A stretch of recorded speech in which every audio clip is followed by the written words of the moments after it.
പുഞ്ചിരിമട്ടത്തു നിന്നുള്ള ഏറ്റവും പുതിയ കാഴ്ചകൾ കണ്ടിരുന്നു. അവിടെ ഏത് തരത്തിലേക്ക് നാശനഷ്ടമുണ്ടായിട്ടുണ്ട്. പ്രഭവ കേന്ദ്രത്തിന് തൊട്ടടുത്തുള്ള മേഖലയാണ് പുഞ്ചിരിമട്ടം. അത് പൂർണ്ണമായും നശിച്ചു പോയിട്ടുണ്ട്. അങ്ങോട്ടേക്ക് പക്ഷേ ഇന്ന് ചില ആളുകളെ തിരിച്ചെത്തിക്കുന്ന കാഴ്ചയും നമ്മൾ കണ്ടു. ഭൂപ്രദേശം ആകെ മാറിയെടുത്ത് തെരച്ചിൽ എവിടെയൊക്കെ നടത്തണമെന്ന് തീരുമാനിക്കാനാണ് ചില കുടുംബങ്ങളെ പുഞ്ചിരിമട്ടത്തേക്ക് എത്തിച്ചത്. സ്വന്തം നാടിന്റെ ദുരന്ത ശേഷിപ്പുകൾ കണ്ട് പലരും വിങ്ങിപ്പൊട്ടി. എല്ലാം നഷ്ടപ്പെട്ടയിടത്തേക്ക് ഇനി ഒരിക്കലും ഇല്ല എന്ന് വേദനയോടെ പറയുകയാണ് ചിലർ. ഷഫീദ് റാവുത്തർ തയ്യാറാക്കിയ റിപ്പോർട്ടിലേക്ക്. വയനാട് ഉരുൾപൊട്ടലിൽ ഏറ്റവും കൂടുതൽ നാശം സംഭവിച്ചൊരു മേഖലയാണ് പുഞ്ചിരിവട്ടം. ആ പുഞ്ചിരിവട്ടത്തേക്ക് ഇപ്പോൾ ക്യാമ്പുകളിൽ നിന്നടക്കം ആളുകൾ ഈ വീട്ടിലേക്കൊക്കെ മടങ്ങി വെത്തുന്നുണ്ട്. വലിയ വേദനയും വിഷമവും ഒക്കെയാണ് അവർക്ക് ഇപ്പോൾ ഉള്ളത്. ഇപ്പോൾ നമ്മളോടൊപ്പം ഇവിടെ വീടുണ്ടായിരുന്ന, ഇവിടെ താമസിച്ചിരുന്ന ഒരു ഗൃഹനാഥൻ ചേരുകയാണ്. ഇപ്പോൾ പൂർണ്ണമായും ഈ പ്രദേശം ഇല്ലാതായല്ലേ? പൂർണ്ണമായിട്ടും പോയി. ഇനി ഇവിടെ ജീവിക്കാൻ പറ്റൂല. എല്ലാം പോയി. ഇവിടെ എല്ലാ ആളുകളും പോയി. പിന്നെ നമ്മളെ ബാക്കിയുള്ളവരും പോയി. ഇവിടെ ഇനി കുറച്ച് ആളുകൾ മാത്രമേ ഉള്ളൂ. മാറി താമസിച്ചവര് മാത്രമാണ് രക്ഷപ്പെട്ടത്. എല്ലാ വീടും നഷ്ടപ്പെട്ടവരാണ്. ഇനിയിപ്പോ ഇവിടെ എങ്ങനെ ജീവിക്കാനാണ്? പേടിയാണ് ഇവിടെ ജീവിക്കാൻ.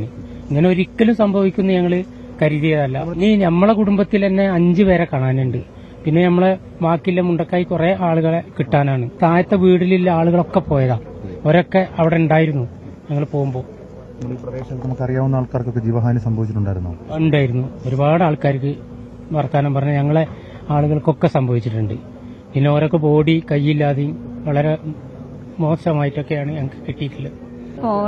പോവല്ലാണ്ട് നിവൃത്തിയില്ല. ഇവിടെ ഇപ്പൊ എങ്ങനെ താമസിക്കാൻ? ഞങ്ങൾ ഇനി കുറഞ്ഞ കുടുംബങ്ങളേ ഉള്ളൂ. ബാക്കി എല്ലാ കുടുംബക്കാരും പോയി, അയൽവാസികളും പോയി, ആരും ഇല്ലാത്ത രീതിയിലായി.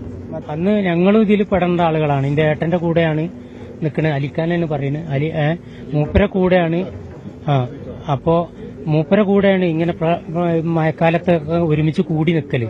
പക്ഷെ അന്ന് മദർസും സ്കൂളും ഇല്ല. അപ്പൊ ഞങ്ങൾ എല്ലാവരും കൂടെ അവിടുന്ന് ഇറങ്ങി ഒരു മുണ്ടക്കായി കോട്ടേജിൽ, പള്ളിന്റെ അടുത്ത് ഒരു കോട്ടേജ് ഉണ്ട്, അവിടെ നിന്ന് ഞങ്ങൾ എല്ലാവരും കൂടെ ചൂരൽമലക്കും പോയി.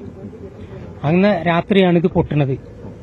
ഒരു റേഷൻ വ്യാപാരിയായ ആളുകൂടി നമ്മളോടൊപ്പം ചേരുകയാണ്. ചേട്ടാ, നമ്മുടെ ഒരു കണക്ക് ഇവിടെ എത്ര പേര് കാണാതായി?